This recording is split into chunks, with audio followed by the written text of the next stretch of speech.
Well जगान आमच्या संवसारान जे कितें घडटा तें आमकां एक बऱ्या रितीन funny way or very creative way आमकां क्रिएटिविटींतल्यान दिसता. म्हणजे आर्ट म्हणा, फोटोग्राफी म्हणा or even cartoon caricature cartoon जे आमी पळयतात तेतून.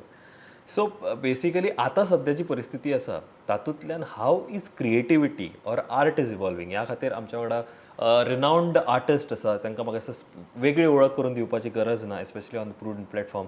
I have with me Subodh Kerkar right from his Moog studio. Sir, welcome to the show. Thank you. Okay. Sir, first of all, how are you dealing with this pandemic, especially being in lockdown? Though things are easing now, but right since the first phase happened and all these phases, how are you dealing with lockdown? And I must confess to you that I have never had a better time than last 1.5 months. Awesome. This is perhaps the best creative time of my whole life because I never had such uninterrupted creative time.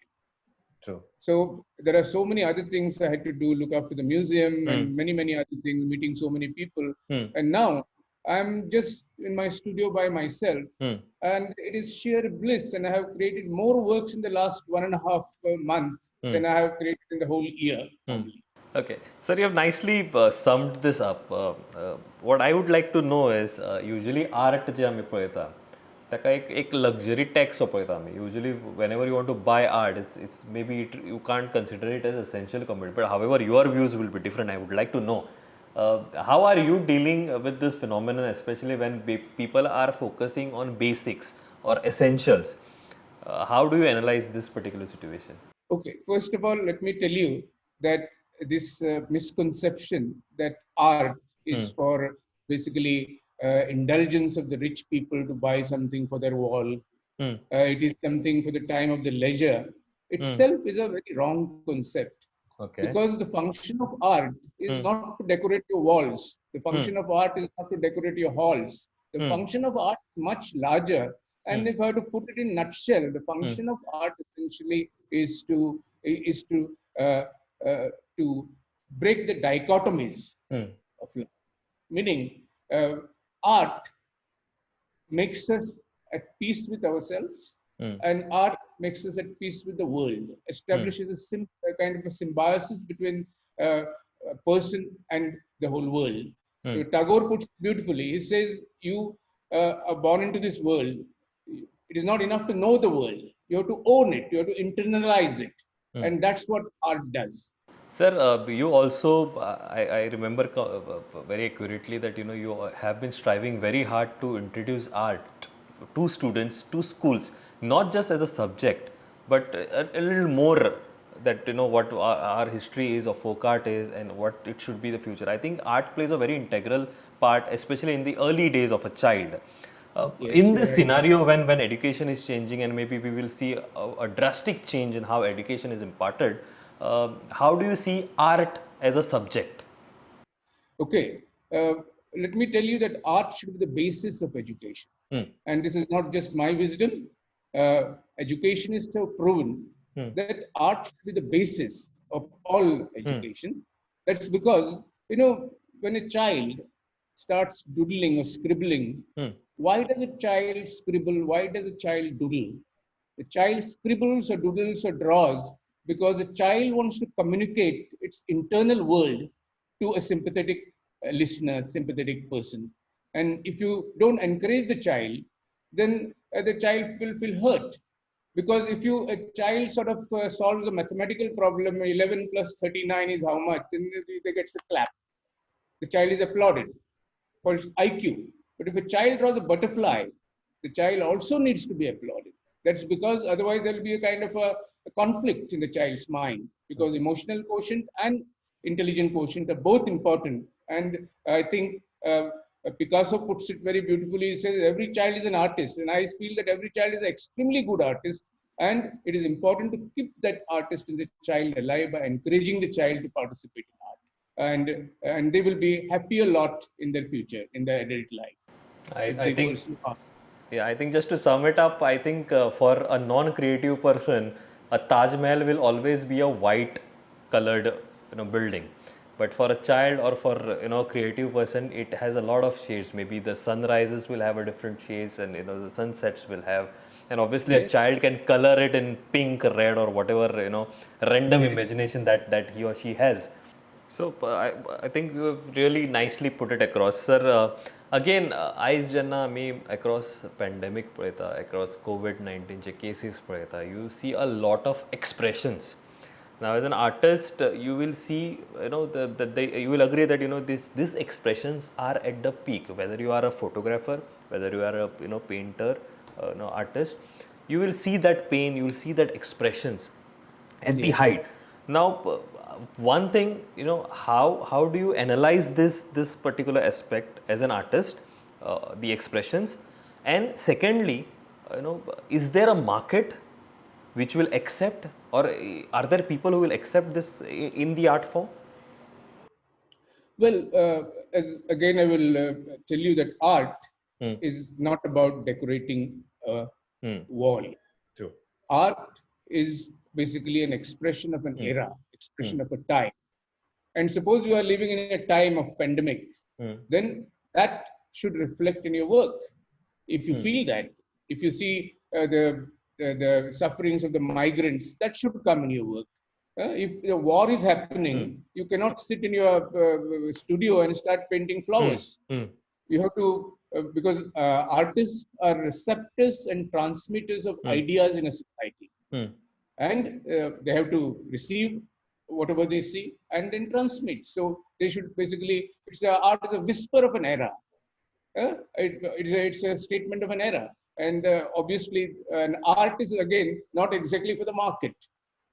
That, by the way, the people will buy the work for decoration. First of all, in India, contemporary art is hardly understood or hardly connected with hardly a lakh of people in the country of 1.3 billion. Just 1 lakh people. Yeah. Others have no idea. So it is important that they connect. And when they connect, they will understand it. It's not for a decoration. So author writes because he has to express an idea. He doesn't write just because, okay, the book will be sold in a market or something like that. And the art market, as far as art market is concerned, it is true that it is going to suffer. But then, as I told you, market is just one aspect of art. It is not. It's not the driving force. As far as I'm concerned, for example, I know that I'm not going to sell quite for some time. Yeah. But then, selling money has always been the byproduct of my activity. It is not the main objective of my activity. Objective is to create, and I have been creating hundreds of works for the last 1.5 months. So you see that things will fall in place, and obviously the demand for art also will evolve. Yes. Okay. Yes, it will. Okay, sir. Art. Yeah. So, I mean, there have been so many disasters in the world. COVID is not the first disaster. Perhaps in our lifetime, it is the first disaster that we have seen of this kind. But we have had the world wars, World War I, World War II. We have had the Spanish flu, which killed many people all over the world. So we have had this kind of disasters, and I think there is a human will. The art also gives hope, and art history. When we say, okay, now we will overcome. This will also be overcome. It will take some time. I mean, COVID is not just going to disappear within another 2 weeks or 3 weeks. It is going to stay for and so we have to learn to live with it. Before we head to your presentation that you have made, especially for all our viewers, I'd like to ask one last question. You have always been passionate speaker when it comes to Gandhi. You have a lot of installations at your place as well, at Moog Studio. जेन्ना आमी आतां खंय तरी आमी मिनिमलिस्टीक life आमकां जाय तितकेच आपणें करप बेश्टें खर्च करप ना अशें जेन्ना आमी concepts especially coming from western world जेन्ना आमी पळयता खूबदां युट्यूबाचेर म्हणा किंवा आनी खंयसर तेन्ना how do you analyse this gentleman who in those days spoke of minimalism led a life of minimalism? There's references everywhere. I think Gandhi talked about minimal needs, and most people during this time realized that the minimal needs is the best policy.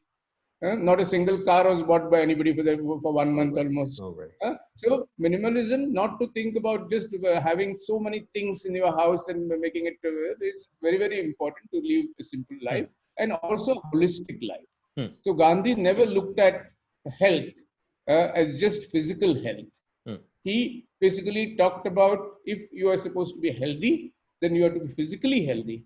You have to be emotionally, psychologically healthy. You have to be spiritually healthy, and you have to be socially healthy. So if your mind is full of hatred and anger, what is happening because of polarization in this country today, you cannot be called healthy. And your immune system will also suffer. If you get, and then it is important to look after the body. Gandhi looked after his body very much because he considered it very holy. And I decided to follow Gandhism in that aspect during this last 1.5 months. I will show you my first slide. What I did was Gandhi used to walk every day 18 kilometers every day. And that's the reason why he said he's remained healthy. At the age of 70, he used to walk long distances. He basically walked and walked. And when you calculate how much he walked 80,000 kilometers in his life. That means he went around the equator 2 times. Along the equator of the earth. He walked 2 times. So I decided to follow Gandhi. I started walking every day, and the best thing I did was I walked 24 kilometers. Here's the pedometer. Yeah. I walked on the 1st of May, 23 kilometers. And every day I walk 10 to 15, 20 kilometers every day. And I have reduced 5-6 kilos of weight. I'm feeling much, much healthier. And the tummy has disappeared. And so it is very, very important to follow this aspect of Gandhi. So basically physical health. It's also important to follow the other aspect, which is about psychological health and spiritual health, which means not to hate. You have to respect all religions equally. That is also important to be healthy. Otherwise, you cannot be healthy. If your mind is full of hatred, your body will also reflect that hatred. And then the third thing, he followed is also the social health. Social health is very important. Compassion is very important. So that's the answer to your question. So I will just basically, I have been walking every day on the seaside. We have been really blessed in Goa because we have open spaces. All my friends who live in Bombay and Delhi, they have no places to walk. They have all become prisoners in the four walls. So I was absolutely lucky to walk long distances. And that also gave me lots of ideas. Yeah. I started doing a lot of drawings. Now I'm 60 years old. And very rarely an artist discovers a new style at the age of 60. Because most people feel that what more is there to discover. But for me, COVID actually provided a absolutely intense time, and I discovered a new style in my work at the age of 60. And this has been seen by many important art critics. I started doing a lot of drawings. These are ink drawings on just some watercolor.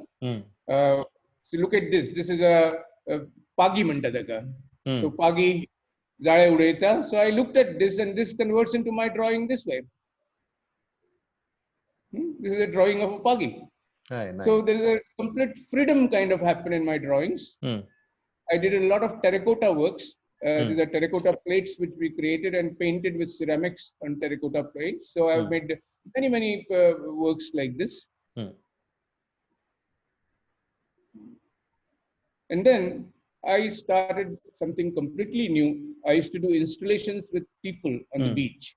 And I had a lot of these photographs of my installations. I started drawing on these photographs with poster colors, black poster color, and something absolutely different happened. So this is a series of hundreds of drawings on photographs. And this is my new discovery, a new style I discovered again. I will point out after the age of 60. And this is going to go a long way. So look at this. So you see in the middle of the fish, there are human forms there. And there's a dog. Look at this animal, which is the inside is incorporated the boat. Look at this man again. So I draw on anything and something emerges. And this is almost like a very playful thing. Because again, to be an artist, it is important to keep the child inside you alive. Very true. I said that a child, if it has to become an artist in future and be unconditioned, has to remain a child, remain inquisitive, have that wonder about the world all the time alive in you. So for me, I'm a 60 years old child, and that's what actually keeps me an artist and also makes me extremely happy. Look at this horse. The Arabian horses used to be imported to Goa. 50% of Goa's revenue until about 17th, 18th century came through only Arabian horses. So Goa was the important center. And all those who control horses control wars, and those who control wars control politics. And so all the Deccan empires bought horses from the Portuguese and the Arabian horses. And so I have been doing a lot of study about the horse trade. So here is a drawing of a horse on the top of the ocean. So these are some kind of animals which God forgot to create. So I decided to just help him. This is called a fish deer. Saying that, okay, artist's job is to sort of create what perhaps God forgot to create. It's like playing God, creating an image. And so this is a kind of a new animal which I created using OTF. Nice. Look at this is a mermaid just cuddling an egg. So it is open to interpretations in different way by different people, because the functions of art, the artist does not tell you the whole truth. Artist tells you his truth a little bit, and then the viewer adds his truth. Yeah. So that's why in art, in appreciation of art, it is not by Adesh. And that is why the right-wing fanatics cannot appreciate art. Because they only can follow Adesh. So art has to be appreciated with sort of absolute openness. So the viewer adds his own truth. Look at this. This is a merman. And the wall which you see at the back is in Goa Vella. There is a wall of the port. Gopakapatnam, yeah. Yes.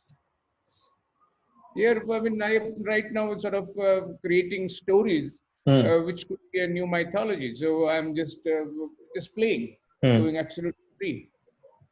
Now, crows has become a kind of an interesting subject for me these days. For the last 1.5 months, I have been thinking about crows. I don't even know how it started. But then when I started studying about crows, I realized that there are so many different things. There are so many stories connected with the crow. Crow is also a vehicle of some gods. And so, and crow is something despised, looked down upon. The crow is kind of like a Dalit, like an untouchable. So I started taking some special interest in crows and decided I will create a book only of crows. And I will just give you some jhalak of it. This is the crow, and in some company has decided to have a cream which will make a crow fair. Fairness, yeah. And then this is one of my favorite works, which says the crow is checking out his status in the Varna in the Manusmriti. So he's checking out, because where do I stand? Because he's the black crow, and in Manusmriti he will be in the lowest rank. But then he points out that my shit is white. Can you see that? So this is, and I'm making drawings of crow with anything which is black. For example, the tar melting machine with buffaloes, red hair. So this is another series I'm doing. I always like crows sitting on oars because I like the ocean. I often am at the ocean, and so this is on the oars. So this is just an idea of a crow fighting for the soul of an artist. So the crows are supposed to touch the pind.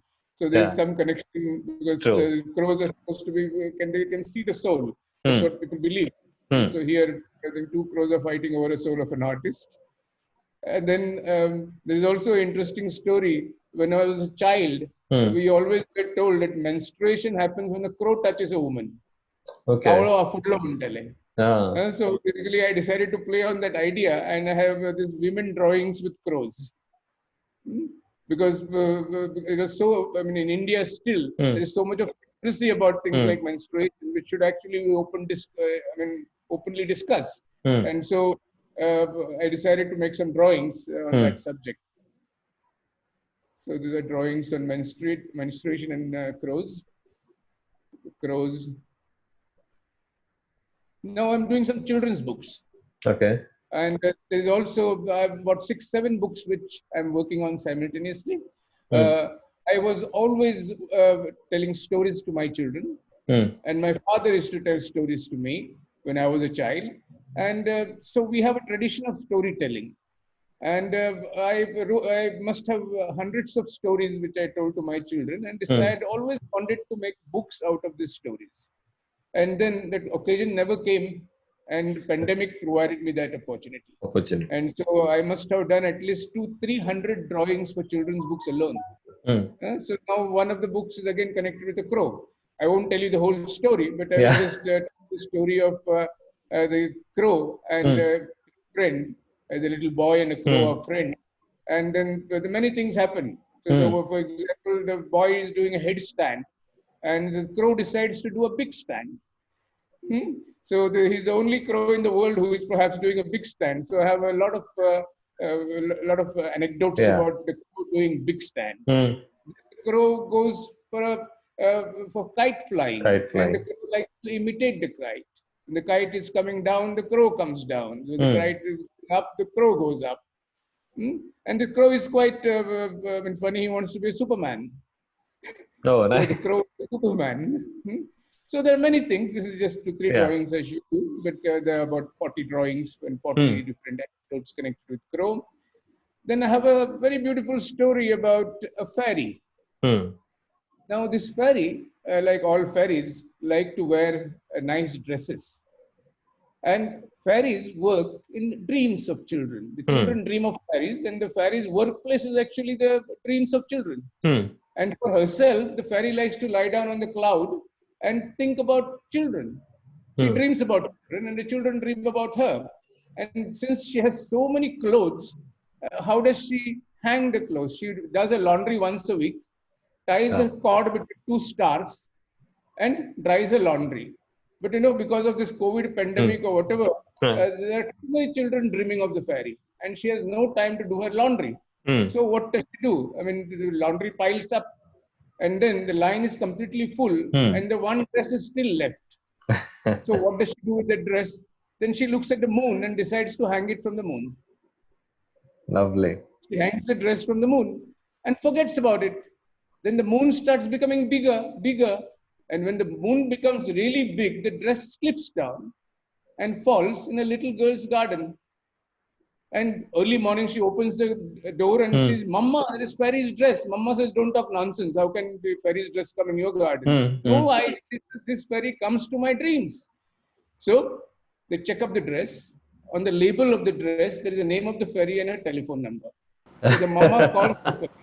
She says, "Don't worry. I will come tonight in your dreams and pick up the dress." So this is So these are fairy stories I'm writing, and now I'm creating a new mythology for Goa. Yeah. We have all kind of mythological stories, and I thought, why only Valmikis of this world should be allowed to write mythology? Both Kerkars can also write mythology. Well said.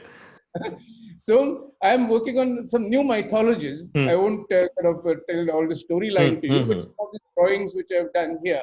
These are for my book, which will be a graphic book of Goa's new mythologies. Nice. So this is drawings. So sometimes now I go to. This morning I went to Morjim Beach, and there we had a lot of pictures. So I draw on the pictures. So I click the ocean with the drone, and then I draw on the picture. So these are all stories for my new mythologies. Here I will only tell you what this represents. This represents a bag of it's a bundle of water. Bundle of water tied in a net of a fisherman, and a crow is guarding it, and there is a fence with palm stalks. So there are, in my mythology, there will be millions of these bundles of water tied inside a net. So these are the stories I'm working on. So look at this. This is another bundle of water. The corona has really sort of given me enough inspiration. Now there is a boy called Sainath Uskaikar. Now Sainath Uskaikar, he did his electronic engineering from Goa Engineering College, and he somehow his passion is into filmmaking. So he, completed his electronic engineering and joined me as an intern. And he then decided to start working with me. So now both of us are working in my studio, and he sort of does certain video editing. Does certain video editing with we go shoot videos and we sort of create something which can be described as digital art. So I have done a lot of work with Sainath, and it's a very, very good team which we have developed.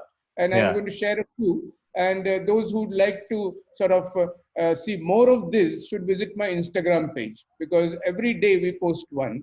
And I will give you my Instagram handle. It is at Subodh Kerkar, but I will show it to you. So I will just share now a few of these video works we've done together. This is a sunset of an eclipse sun.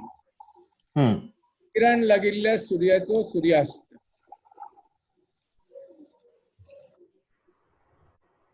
This work is actually where you see the sun in the sky.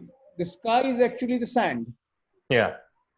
The sun is the sea. And then the water which you see is actually just one tiny wave. So look at that. So all this work is done along with Sainath Uskekar.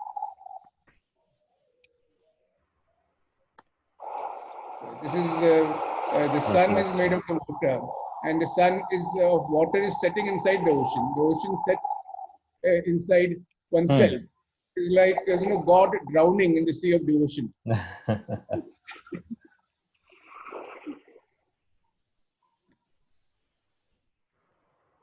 So these are two oceans meeting. And there are no boundaries in the ocean. Oceans are connected with each other, and they effortlessly mix with each other, and yet they keep their own identity. And so this is mixing oceans. And cultures like oceans also mix. They should keep their own identity, but mixture always happens. This is my Instagram handle, those who would like to see Subodh Kerkar, because every day I'm also looking at this not as a social media influencer, but I'm looking at it as a project of art education. True.